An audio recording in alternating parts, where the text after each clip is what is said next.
Hello, everyone. Welcome to our first thematic session of the Gender Equity Learning and Innovation Network.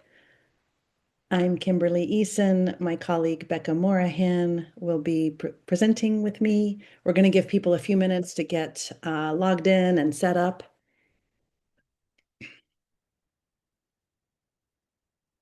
We're really pleased that you're here today.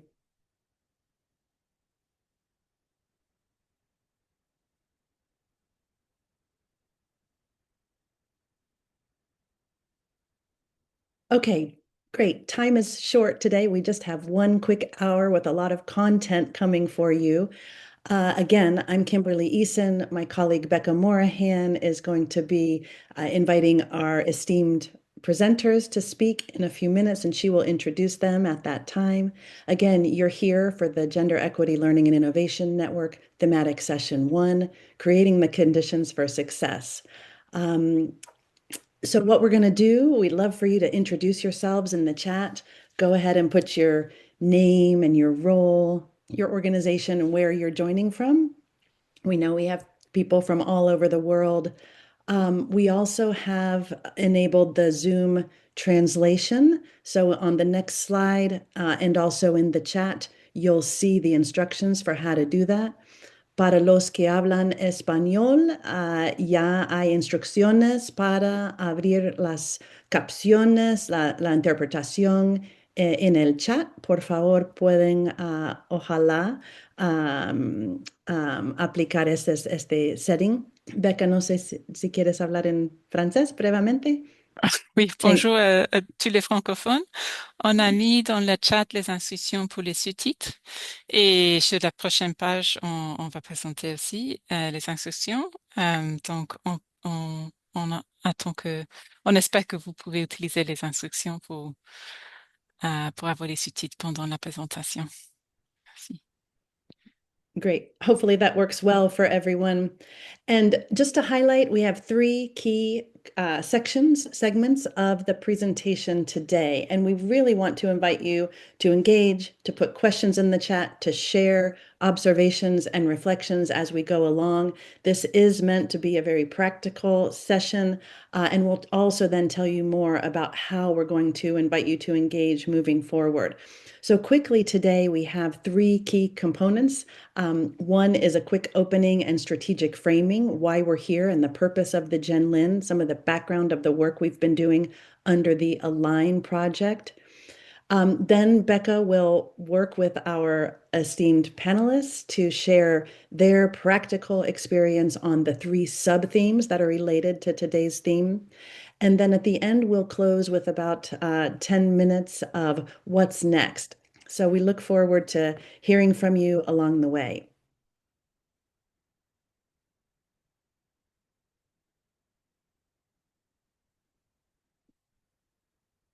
Okay, great. A number of you were in the launch session on April 16th, and hopefully if you were not able to join, you've had a chance to flip through the video. That session was really to frame what we're doing and why we're here today. I think you're all aware of the compounding pressures. You live them on a daily basis with what's happening in terms of increased regulation and certification requirements, shifting markets and volatility, and rising sustainability ambition. So all of this is really converging to make work on the ground every day more challenging. And as you all are keenly aware, the role of women in farming is critical to the well-being of communities and supply chains. And so we know that if we don't include women in the work that we're doing, it actually creates inefficiencies and there's human rights issues and missed opportunities and favorable outcomes that come by engaging women who farm more in a more integrated way. Women are incredibly well connected. I think I don't have to tell you that women are well connected, and leveraging those relationships really can help the outcomes, not only for the families and the communities, but also for the supply chains. And so, what we're looking to do with sort of how we're framing this work together is that gender equity really is a critical unlock to improve supply chain performance and household and community well-being. And it ends up becoming a supply chain risk if we don't pay attention and take it in an integrated fashion across everything that we're doing. So the GenLin is really our opportunity over the next year to bring together you all as practitioners and everyone who is involved in supporting the practitioner community. So, what we're going to be doing between now and a year from now is a series of thematic webinars, this being the first one. We have discussion groups, which we'll talk about towards the end of this session today, and a resource library. And the idea is that by coming together and sharing good practice of practitioners on the ground, sharing challenges, that we can actually move towards a more systemic approach to gender equity in the work that we all do. And again, this is not only for practitioners. We also want those that are enabling and supporting practitioners to take part so that we can all be speaking the same language about the key role of women who farm and gender integration in the work that we do in supply chains. So quickly, just want to say this work would not be possible without our partner Ecom. We have funding and strategic support from the Swiss Cacao platform, and ICI is our knowledge and outreach partner. And you, right? This work would not be possible without you. So again, we want to really invite you to engage, to ask questions, to share your ideas. This program is built on the basis of work that we've done with the Gender Equity Index. Becca's going to put a link to that in the chat. And essentially, what it is, it's a free diagnostic tool for extension and advisory service providers, also for farmer organizations. And the idea is that it allows teams to really understand where they are and opportunities to improve with regards to gender integration in their programming on the ground. We work with teams then to help them develop a prioritized gender equity development plan. So it doesn't become only a score and a diagnostic that sits on a shelf, but it becomes a practical roadmap for how to take action and to make progress. Um, the idea is that the yeah, go ahead, Becca. Is that the gender equity development plan really becomes that guide for progress, investment, and communication.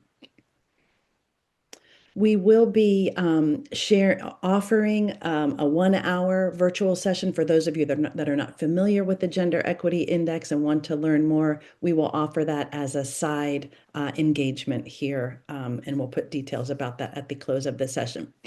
So over the next 12 months, these themes were ones that have arisen out of the work we've done with the ecom teams and many other teams that we've worked with over the past 5 years with the Gender Equity Index.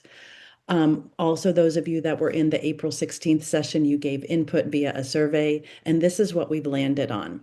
So as you see, these four topics really serve sort of as a learning arc.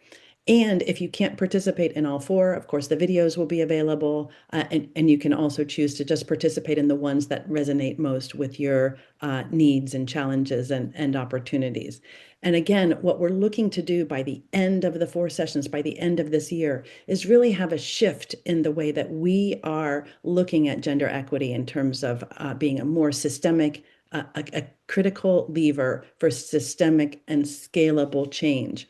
I want to add that there is an executive leadership session that's taking place separately for executives within your companies, and that'll take place later this fall. We'll let you know the date so that you can invite your senior leadership to participate. So with that, I'm going to hand over to my colleague Becca, who will go through the key components of our session today, which is the theme of creating the conditions for success. So Becca, welcome and thank you. Thanks, Kimberly. So in a moment we'll hear from our speakers, but I just wanted to give a bit of framing to the issues that we're going to be discussing. So working with these different teams over the years, what we found is there are some foundational elements that support teams to address gender equity to get started and to address this work on an ongoing basis. So The first of these is to look at sort of who's involved in this work. So there is a tendency for the work to become siloed potentially within sustainability teams or within HR teams. But what we found is effective in practice is to form committees, ideally across teams and also across geographies, which can serve to develop gender policies and action plans and to supervise implementation and crucially to encourage cross learning between teams. So these take many different forms, and we'll hear today from one example from Sucafina in East Africa of how they've worked on that on a regional basis and on a national basis and what the benefits of that have been.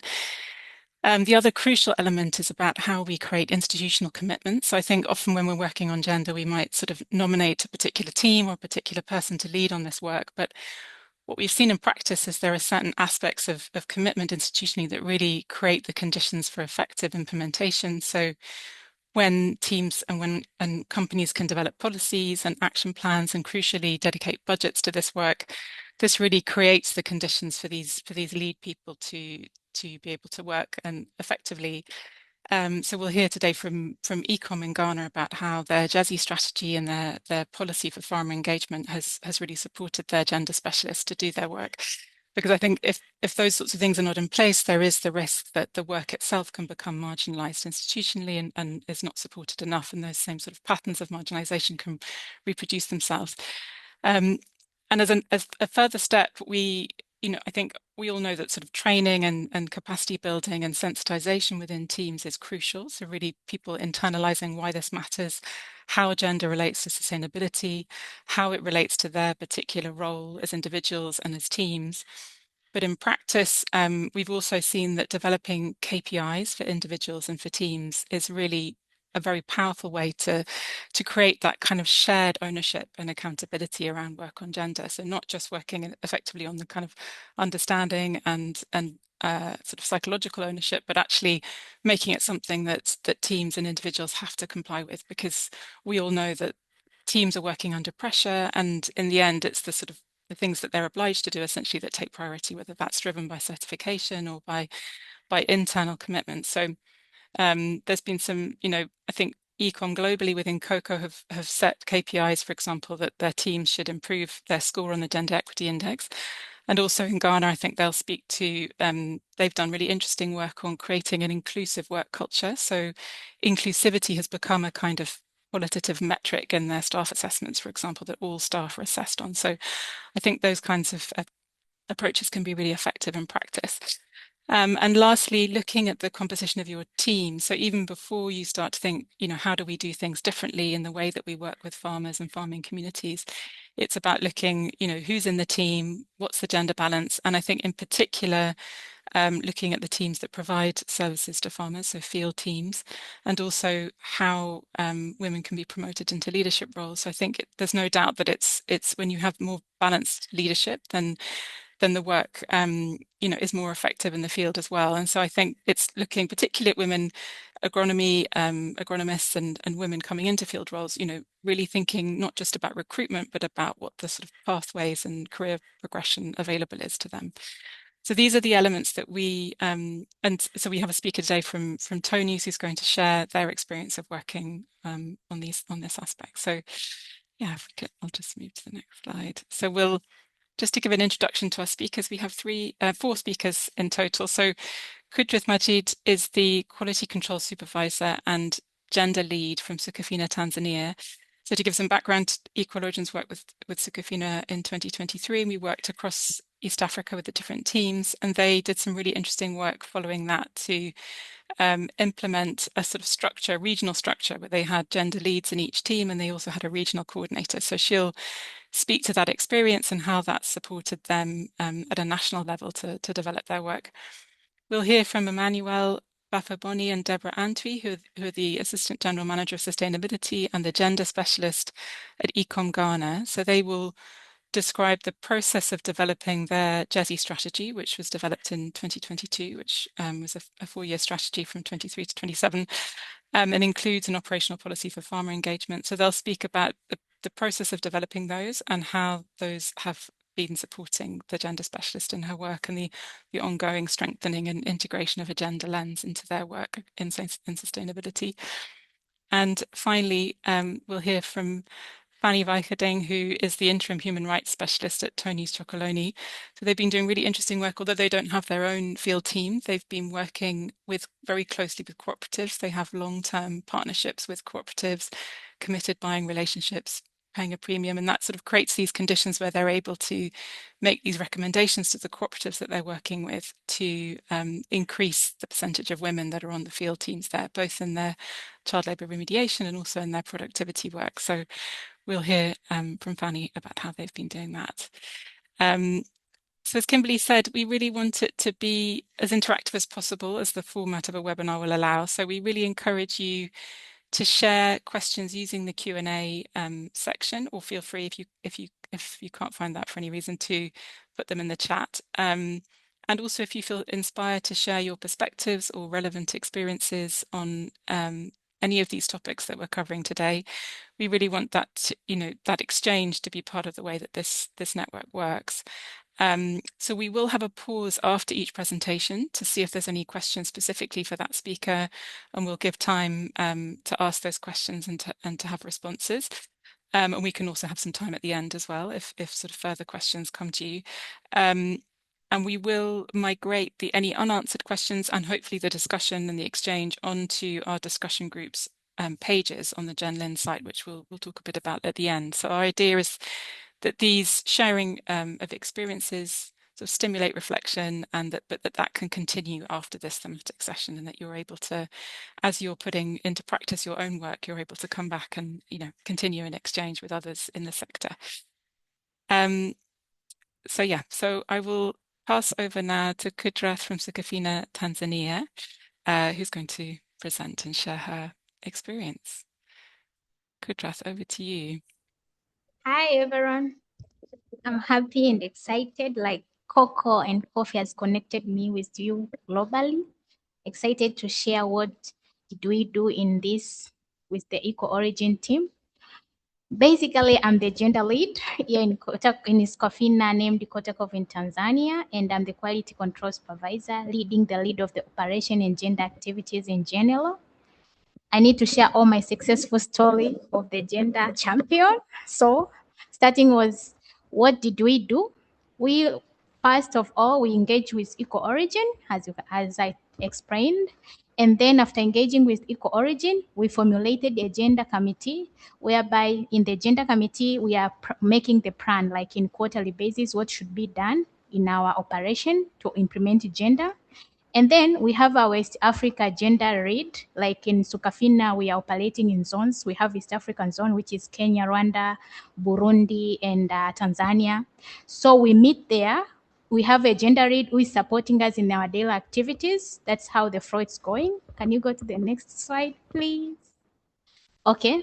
So what did you do after me being selected as the gender champion in our operation leading our Tanzania origin?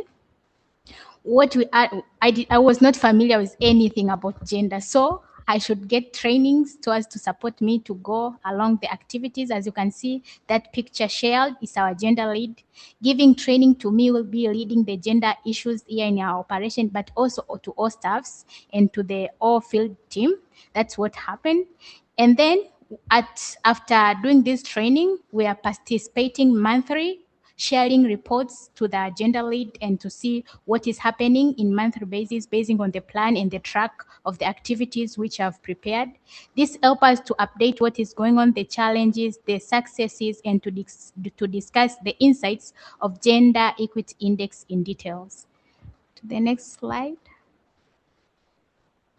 Okay, so after doing all these operations, which I've seen in small, like explained in small, what happened to it bring more impact starting from the field? Like we have many sustainability programs which are going on, but also it came the new initiative of the sustainability loyalty program through the gender equity index which we held, which we were tracking and was in place. So we initiated various gender related activities in the field, whereby we are tracking the number of women in AMCOSs which we are sourcing coffee, and to see how many women are there and how we can go forward to improve the number of women and support them from the field. And also in the operation here in Dar es Salaam, we formulated the gender policy and the sexual harassment the sexual harassment policy, like it was not there, but due to the gender equity index which we are using, and it needs us to feel and to have those power of sexual harassment policy and the gender policy. So we formulated the policies, like the track, it helped us to increase the percentage starting from 53 to 60 to 66, including all the operation which was going on.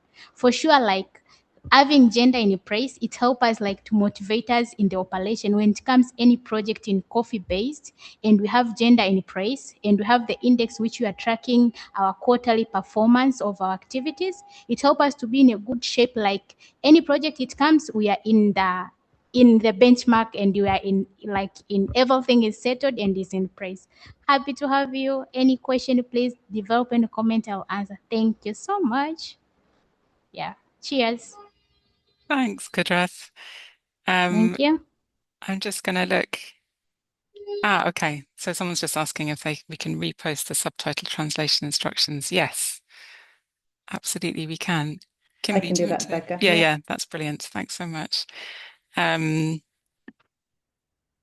that's great. Okay. Sorry for the explanation. As you can see, I'm there on the picture touching the poster written like Gender Transformation Initiative. These are the activities which are appearing in the field.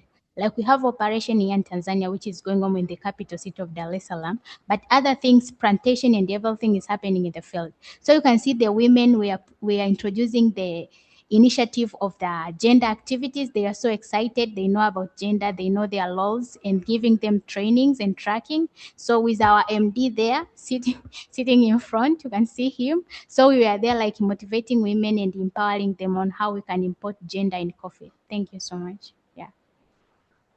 Thanks so much. Um, Okay. no, that's great. I'll just okay.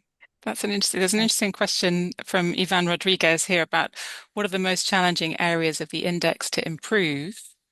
I don't know if you've got an answer to that, Kudrath, from your experience. Was there anything in terms of your improvement in your school? Was there anything that was challenging to improve, or what did you find the most challenging area to improve? Okay, so basically there's still a gap in the field. Like women are not aware what is happening in their laws and everything. Also, to like for us, I'm doing with coffee and everything. So to be employed, like to be employed in the armed courses where we are sourcing coffee to women to be engaged, they need to have farm. But there in the field, women don't have farm. So we need to empower also men so as they can help women to have gender issues be well promoted in the field. That was the big challenge. Like people need to be engaged in everything, but they don't have a farm. So you need to use extra power, like to empower men to support their women so as they can be engaged in the gender roles and everything. Yeah. I don't know if I have answered your question or Yeah. any So this is clarity. yeah. So you're talking about enabling women to join the AMCOs, is that right? Is it sort of enable? So Yeah, like yeah. So some of the work you've been doing, I think we spoke about it, was about encouraging men to share some of the coffee farms with their wives so they can join in their own right. Is that right? yeah, it's Yeah. empowering men. Not increasing the number of women in the farm, but also by empowering men also. We cannot do it by the approval from the men and everything. That was the big challenge. Yeah. Hmm. There is the Hmm. gap still. Yeah. Yeah. Yeah. Yeah. Mm. Um, The budget. yeah, that's a Oh, question from Rabina. So in in most cases, most. gender-related work does not have a budget. How have you navigated this challenge? Yeah. Yeah. So for us, like the gender is within the sustainability department or the earth and safety department. So we don't have the budget, but it happens when we have, like, it depends, like the thing which you need to improve in the field, does it have impact in the business and everything?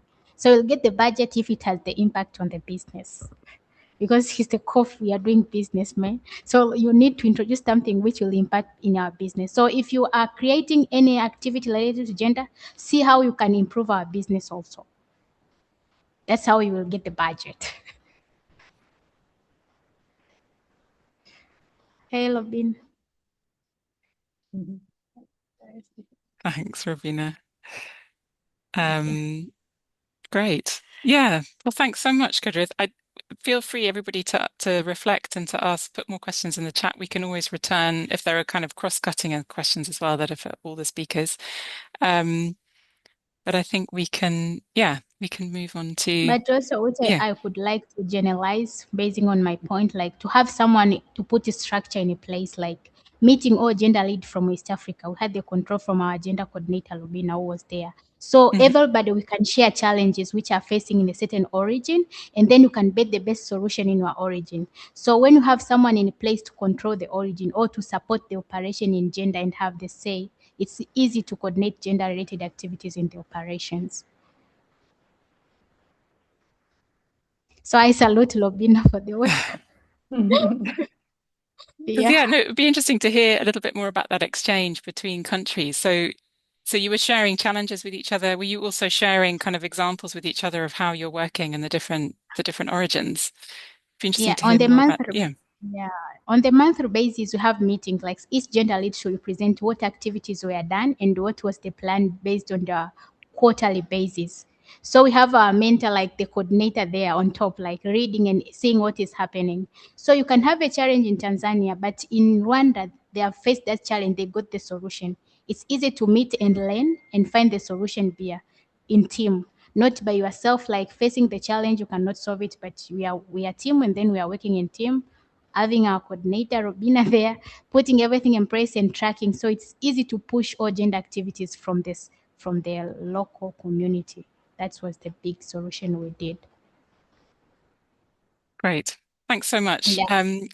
We will move on to here now from Ecom Ghana. So yeah, we welcome Emmanuel and Deborah, who are going to share with us some of the experience of developing their GESI strategy. Thanks so much, Kudrath.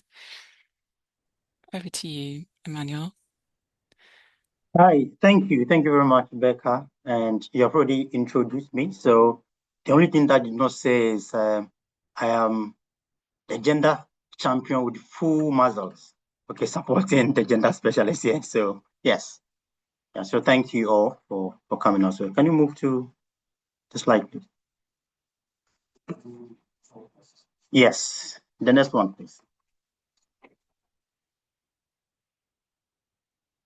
Yeah, so in 2022, Ecom Ghana had the opportunity to collaborate with Tetra Tech and USAID to develop gender mainstreaming initiatives. And as part of the partnership, EcoOrigin was engaged to support us to conduct a gender equity index, gender equity index assessment. The assessment score served as the starting point for which we were able to understand our overall gender performance, which the score was not actually what we wanted to see. I can tell you that in as much as it wasn't that bad, but that's not where you wanted to be. And so the GEI helped us to establish a baseline and clearly highlighted key gaps that needed to be addressed. So following the GEI results, we conducted an online survey, which was mainly with the staff, to further explore gender dynamic within our supply chain. The survey focused on areas such as professional development, staff gender composition, promotion, recruitment, and pay equity. But we had a challenge.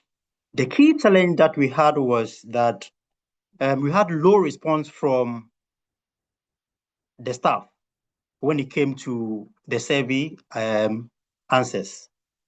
So this limited our depth of quantitative and qualitative data that we collected.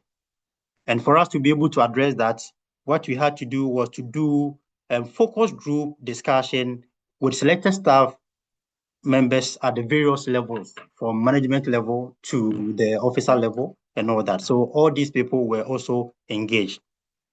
So this discussion provided richer insights and a quality perspective, and that helped us to validate and strengthen the survey findings. So So had not been the focus group discussion, I tell you that the number that you got was not that good for us to give us that insight. So that's what we needed to align with. And then at the development stage, we made sure that the drafting of the strategy was a collaborative process, which involved senior leadership at the ECOM Ghana office, gender specialists taking the lead. We made sure that we also had Tetra Tech gender specialists being part of it. We also had our program managers, head of sustainability, and also input from the human resource department. So this cross-functional engagement helped us a lot. It helped us build ownership and alignment across the key departments. So in Ghana, ECOM Ghana is not, I can say, it's not just full of departments, it's also full of other companies. So all the company leads, the general managers were also involved. And so that gave us more insight into this one. So a key learning from the process was that one important thing is the commitment of leadership. Leadership involvement from the inception creates a significant role where you can get the buy-in of everybody. So leadership is a major, major thing that you saw, that their involvement helps us a lot. Yeah.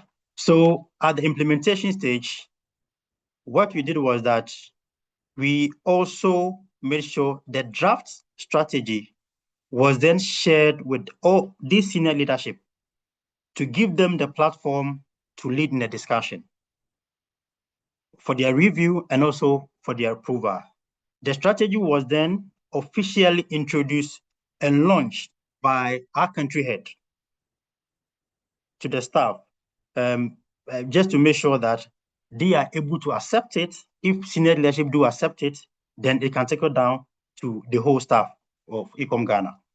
And that has been enforced for the past 3 years, providing a growth in our score from 43 to now just a little behind advanced, which is 59.2, which we are working hard, and then we make sure that by the next assessment, we'll be able to meet, to reach somewhere 80%. Okay, so these are the things that you do. But I can also tell you that in taking the stock, that is, I'm going to go back a little just for you to understand something that we did. In taking the stock, there was something that we also had to do, which I mentioned, but I want to really focus on this one. The recruitment and the promotion was something that was really missing, which we had to really also focus on that. Okay, so I'll move to the review side. So for that one, I will introduce the gender specialist to take over that. So Deborah, please go ahead. Please move to the next slide. Yes, thank you. Okay, thank you, Bibi. It seems we already have 6 minutes, but my boss has taken enough of the time, so I will make my own very snappy. So looking at our justice strategy, we actually have 3 focus areas that we are focusing. The first one is about our practices, which is institutional practice, our workplace being inclusive, and our supply chain also being inclusive and equitable. So these are the 3 major areas that our gender strategy is focusing on. So let's move to the next slide, which talks about how the gender strategy is helping me as a gender specialist in the work I do. Thank you. So one thing I've come to appreciate about the justice strategy at ECOM Ghana is that it has really given me direction to the work I do as a gender specialist. Instead of just doing activities for the sake of an activity needing to be done, the strategy helps me to focus on priority areas that I mentioned earlier on, which are our institutional practices, our workplace culture, and our supply chain, ensuring that all these areas are equitable and inclusive. It also gives me the needed institutional backing to drive change by thinking outside the box to bring on board initiatives that help in achieving our goals. So staff seeing these initiatives on board see it to be part of the company's strategy. So they bring in their support and commitment from all the business units and the other departments. So we can talk about some activities that we've been embarking, which is the 16 days activism campaign against gender-based violence, where we raise awareness. During this period, we decorate the entire office space in orange, which is the official theme of the 16 days activism. We have a day that all the staff wear orange to show their commitment to ending gender-based violence. We also have a period where staff sign pledges on their commitment to end gender-based violence. I can also talk about how we've incorporated issues of gender into our onboarding.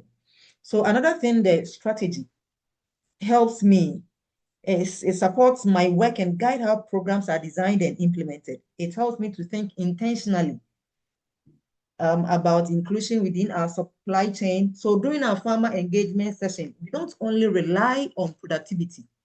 We also focus on discussions around household decision-making and other gender-related issues.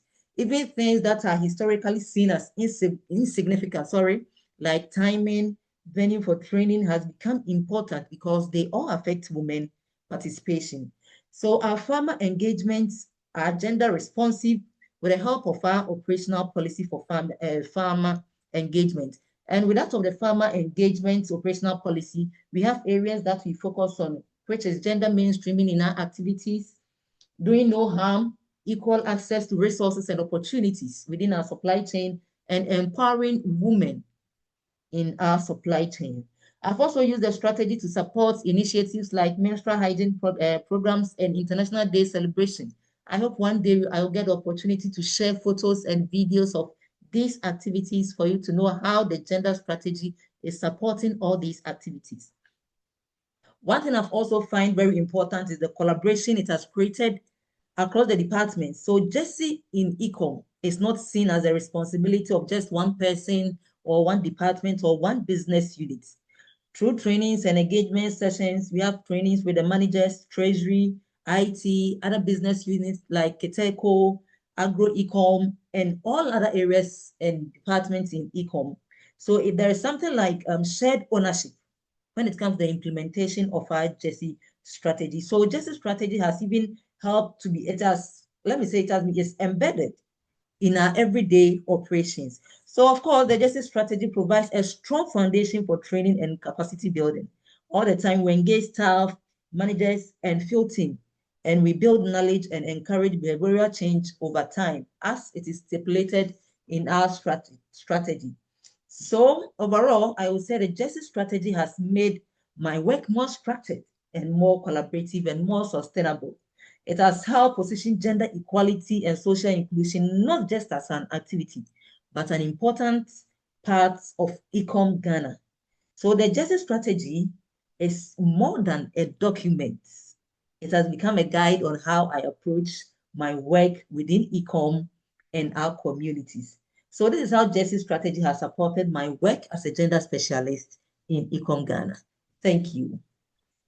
Thank you both. Yeah, really great detailed presentations. That's fantastic and very helpful. And I'm just conscious of time. We might, as there's no immediate questions, I might keep us going, but do just encouraging everyone, do please put your questions in the Q&A or share any reflections or experiences in the chat. If you've been working on strategy or policy in your own company or organization or have any questions on that, please feel free to share them, or obviously we'll, introduce you to the discussion groups as well towards the end. So I think, there's a question here from Ivan. Which KPI are you targeting with the strategy? I think there might be quite a few, I imagine. But maybe what I might do, Debbie and Emmanuel, if you are happy to type an answer to that, that could be great, and then we can maybe see if there's time to revisit that. Thank you so much, Evan, for your for your engagement. There's also a question from Robina, from and Robina. maybe Kudrath can respond to that. No, so it would be move forward. That would be in Ghana, though. I think that would be. Sorry. Yep. Yeah. Ruby and Debbie. Sorry. Yeah. Yeah. Okay. Well, let's see. We'll do the last presentation, then we'll hopefully have time to respond in person. I just wanted to make sure we've got time for all three. So thanks so much for all of your questions. That's great. And I'll move on and just introduce our final speaker, Fanny from Tony's Chocolonely, who's going to talk about their work on building gender equitable field teams. So over to you, Fanny. Thank you very much. I'll keep it short so that we can get to all these questions we're receiving, which is always a good sign in a webinar. So I'm briefly going to present a case study on recruiting gender-balanced CLMRS teams. CLMRS is short for the Child Labor Monitoring and Remediation System. This is the application and the approach we use to detect child labor in our cocoa supply chain. Should not have put an acronym on the first page. I apologize for that. I have included Tony's Open Chain's gender equity roadmap here, which shows our two-pronged approach to gender across our programs. So it's applying, on the one hand, a gender mainstreaming approach, a gender lens across all our programs, and then also targeted gender interventions, which are more specific projects that aim to address inequalities where we find them. So this particular case study is an example of how we are mainstreaming our gender approach across another program, and that program specifically is our program on identifying and remediating child labor. So if you go to the next slide, I wanted to today talk about specifically on how we are encouraging these recruiting practices. So as Becca mentioned in the introduction, we are paying premiums to co-ops. We pay a higher price for our cocoa from the to the co-ops we buy it from. And that premium, the cooperatives use to implement some of these programs. And the Child Labor Monitoring and Remediation System being one of these programs, we have put in place policies and strategies for gender responsive recruitment and onboarding. So a number of strategies are outlined for co-ops to use to ensure that they proactively address structural and social barriers that might prevent qualified women from applying, but also remaining in their roles at the cooperatives. We specifically recruit what are called community facilitators and monitoring and remediation agents. The community facilitators specifically are the ones that go out to the farming households and into the communities and do questionnaires, identify children that may be conducting hazardous tasks, and then do the follow-up with the families to ensure that they receive the support they need to get the child out of that situation. So a couple of approaches we have put in place are, for example, accessible recruitment announcements, so putting them in places that are accessible and frequented by women. Community and household sensitization, so we produce public material that show what that work looks like in practice, how other women in these roles are experiencing it, and how they are able to combine it with maybe some other responsibilities they might have. We also encourage co-ops to have social protection benefits in place, including flexible working hours, but also maternity leave for female colleagues. There are a number of mobility provisions. This may include driving lessons or formalizing licenses. So where women may not already have a motorcycle license, there's administrative and financial support for obtaining this. And we also work with them on safe deployment planning. So it might be less appropriate for women to go to very remote or very hard to access areas. So we set up the community assignments in a way that women are going to more accessible communities, or if they do go to more remote areas, they are accompanied by another colleague. Thank you. And so I wanted to share that currently at our cooperatives, we have 28% of our CLMR staff in 24-25 that were women, and that our target currently is to have 40% of these roles occupied by women at the cooperative level. And on the last slide, I think I just wanted to showcase one of these public campaigns of showing what is a day in the life of a community facilitator, where we were able to take these nice pictures of our colleague Aisha, and where she was able to explain what her job looks like and how she's experiencing it. And hopefully putting a spotlight on women doing these roles can encourage other women to also see themselves in these roles and then consecutively apply for these roles. Thank you very much. Thanks so much, Fanny. That's great. So again, I think we've got about 4 minutes for questions. So we do have a couple of questions there, and it always goes so quickly, doesn't it? That we could start with, and obviously if there's more, please do put them here, because even if we don't get them today, we can always put them in our discussion pages and you can come back and look. So yeah, I think there was a question from Ivan, I think for the Ghana team, about which KPI are you targeting with your gender strategy, which I imagine might be more than one, but I don't know if there's something you wanted to say about that, Emmanuel or Debbie.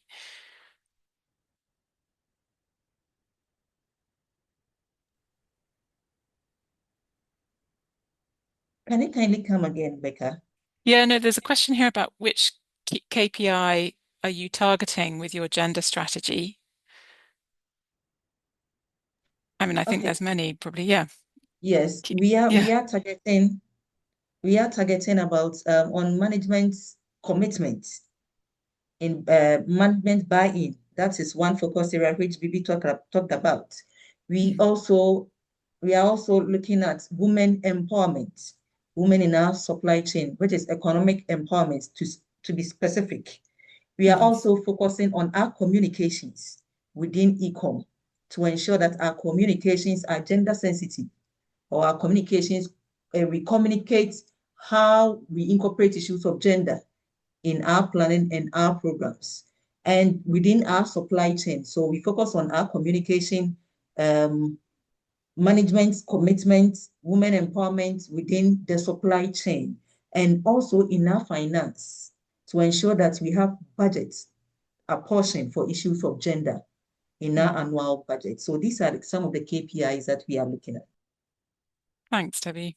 That's great. There's also a question here about how you have managed to get buy-in from management. I had a similar question, which was whether you'd encountered any resistance and how you'd overcome that. But I don't know if there's anything you can share about how you've managed to generate the buy-in at a management level for the Jersey strategy. I mean, I hear that your process was inclusive, but yeah, I don't know if there's any more that you could say about that, either Debbie or perhaps So Bibi. the Yeah. major difference has to do with management involvement at the inception stage, from planning, from when the project started.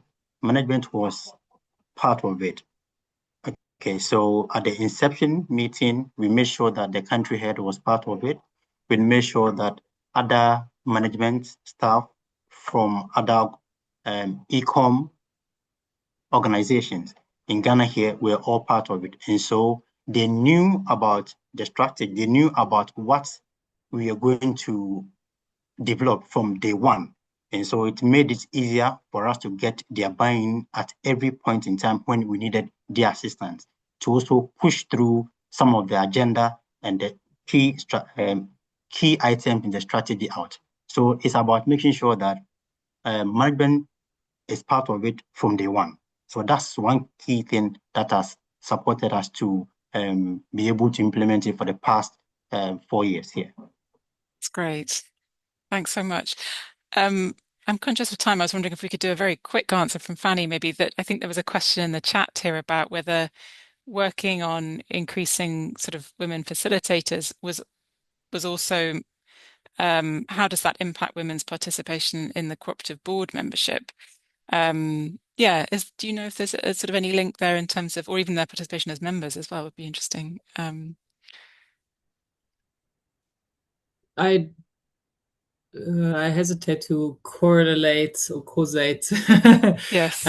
But the participation of women in governance boards is a separate thing we track and that we work with the cooperatives on. And I think in the last season, we managed to also have about 20% of women on cooperative governance boards. And for that, we particularly advise co-ops to not limit women's positions to those of the gender focal points, maybe, for example. That tends to be a one that we can always see that is taken over by women, but to really put them in positions that value them as an equal member of the governance boards, and one that has decision-making powers beyond the one that would limit her to her voice as a woman, but rather really to her voice also as a board member, her voice as a farmer, and her voice as a head of household. So I think they are inevitably linked. More women enter the workforce, the more they will be seen as more than the wife of a cocoa farmer, and so the more they are likely to see themselves also applying to board groups, boards, governance boards is the word I'm looking for. I hope that answers the question. Yeah, thank you. That's great. I'm conscious here. I mean, there was a question here about how does your implementation approach engage and reach women? I think that will be the focus of our next webinar in July. So we'll move a bit from the conditions for change to kind of what are the actual approaches that work to reach and benefit and empower women. So we will come to that next time. And what we'll do with these remaining questions, I think, is we'll copy and paste them onto our discussion threads, and tomorrow we'll be sending out instructions, and I think we'll hold a session next week. So we really would love, the discussion to continue. We really value the comments. So we'll capture all of these and the questions and hope that we can continue to respond to each other. Thank you so much. And thank you so much to all of our speakers for their excellent presentations. I just wanted to sort of present a very brief synthesis, really, just kind of recapping what we've heard.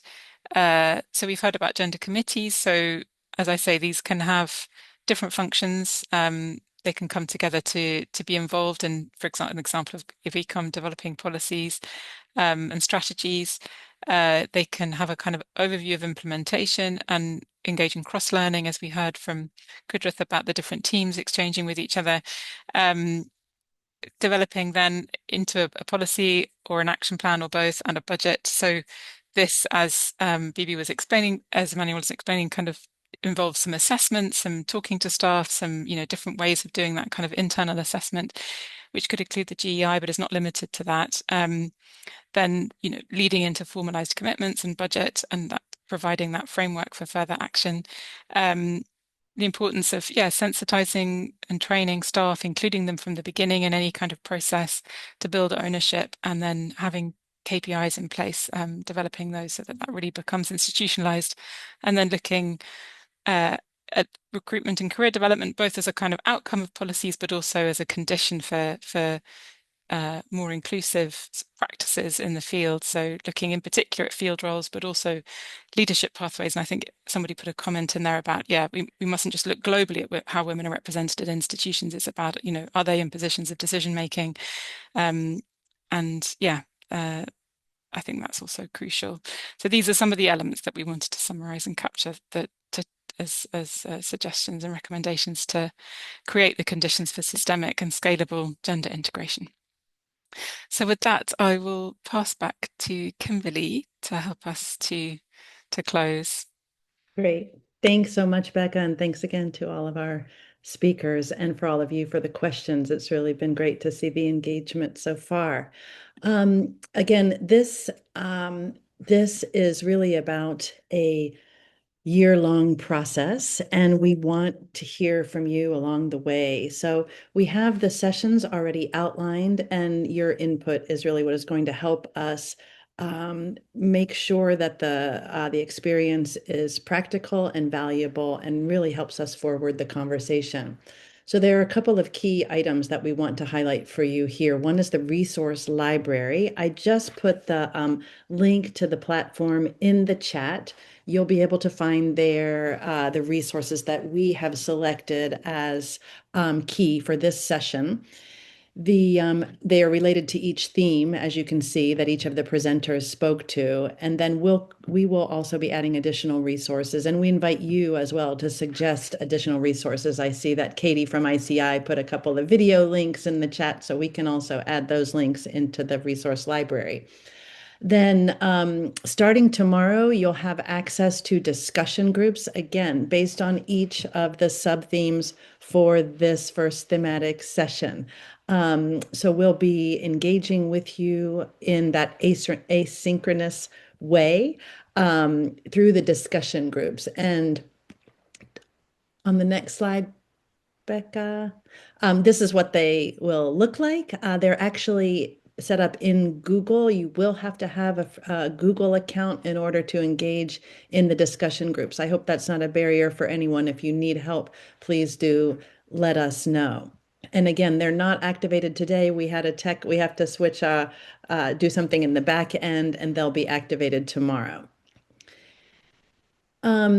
So again, this really is a space for you. We want each of you to feel like you're able to share your challenges in a way with a lot of candor, with a lot of openness, and hear from other practitioners. I think you saw the expression of willingness from our presenters to share the good and the challenging aspects of the work that you're all doing on the ground. This is really the value of the community, that each of us can come and share our challenges and we can learn from each other. So our next official session of the GenLin is on July 14th, and that is putting women who farm at the center. That is 2 months away. So we want to know from you, what do you see as ways to really keep the conversation going? We are going to have a discussion group next Wednesday. We want that to be an open space where we can speak to some of the questions that were raised today from this session, and also hear more directly from you. Given that the time was so short here, we want to make sure that we're giving enough time to hear. And then, yeah, so we have a quick poll that we want to hear a little bit more about what you're interested in and how we can keep this conversation going between. Becca, I don't know if you're able to. I'm trying to find it here. 1 second. I just reposted the link to the platform. Is that what you're talking about? No, sorry. sorry, I was going to do the Oh, poll. okay, sure. I had it open and then it disappeared. 1 second. There we go. Okay, here we go. Great. So we would love to hear from you quickly. There are different ways that we're thinking about how to engage between now and July. The facilitation groups are already happening. So please take a minute to go through and check the things that you think would be most valuable. Short virtual check-ins. Again, we know you're busy, so having another meeting may not be of value to you. And we also want to make sure that we're offering a space for virtual conversations beyond the sessions, because again, the sessions are going to be very content heavy, and so we may not have a lot of time for engagement. And then if you have any other ideas, please put them in the chat. Becca, you can change the slide while people are still responding. And so what we will want for you to do is to join the platform. You'll have a link to that in the email. We want you to invite your colleagues. Who is it that you think also should be in this room that could add value or could also learn? And then finally, register for session 2. So again, we'll send the link out for that tomorrow. And we look forward to seeing you next week, next Wednesday, and also in the July session. So quickly, just we have the poll results here. Great. So looks like there's sort of a balance and people are looking for different ways to engage. And that's exactly what we want to hear. And we'll be supporting that over the coming year. So thanks so much to everyone for joining. We're thrilled to have had the valuable interventions from our different presenters. We're grateful for Ecom and Swissco and ICI being our partners, and all of you for your time today. And again, we'll look forward to seeing you in the upcoming sessions. Thanks so much to Becca as well for leading us through and for all of your questions. Yes, thank you, everybody, and thanks again to the speakers for their contributions, and to all of you for coming. Thank you. Great. See you next time.